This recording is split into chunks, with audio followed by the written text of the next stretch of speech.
Shalom, everyone. Welcome back. A good Arab Shabbos to you all.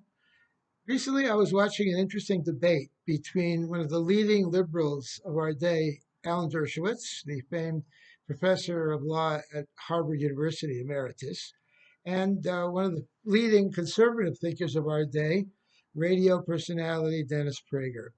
And they were talking about various issues of politics and religion. And one thing they all agreed on is that both of them went to yeshiva as kids. They both grew up in an observant family, but they're not strictly Orthodox Jews anymore. And they were asked why. And they both came out with the same answer: too many rules. There are just too many rules, and they just can't handle all the rules. They don't think that we really need to do all of those rules. Well, we know that there are 613 commandments in the Torah, of which only about 70 of them are relevant today because we don't have a temple, we don't have sacrifice. And there are corollaries of those 70, but when you think about it, there aren't that many rules actually on a daily basis. At the same time, non-Jews only have 7 laws to observe: don't kill, don't steal, don't commit adultery, etc., worship one God, etc. 7 basic rules, which I think most Jews would be perfectly happy if they had the 7 basic rules also, but that's another story. So today is an interesting day. It's the 20th day of Teves, which is the Yortzeit, the day of the passing of the great rabbi and thinker, the Rambam, Maimonides, Moses Maimonides, of which it said, Mimoshe ad Moshe en kam Moshe. From Moshe, namely Moses, Moshe Rabbeinu, until Moshe Maimonides, there was never anyone like Moshe, meaning like Moshe Maimonides. And Maimonides was so many things. He was a writer. He was a physician to the Sultan of Egypt. He lived in the 1100s, a long, long time ago. And his classic work, among others, was the Mishnah Torah, also called the Yad HaChazaka. He believed that the Jewish people need a concise code of Jewish law to follow in their language. He wrote it originally, I believe, in Arabic, and then it was translated into Hebrew. And a very simple, basic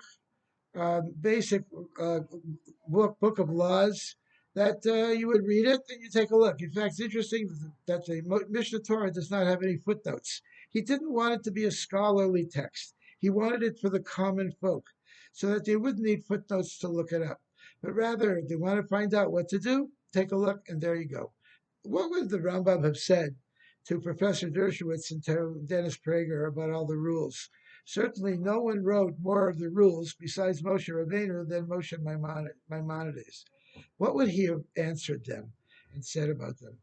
I believe he would have said, listen, we are a nation of priests, a Mamlechas Kohanim, B'goy Kadosh, a holy nation.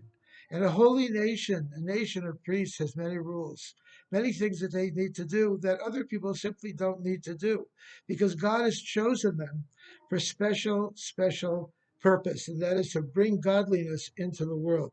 I would have liked to ask Professor Dershowitz, in the 3 years that a law school, typical law student studies law, how many rules do they read about? How many rules do they study? Well, you figure 3 years of law school.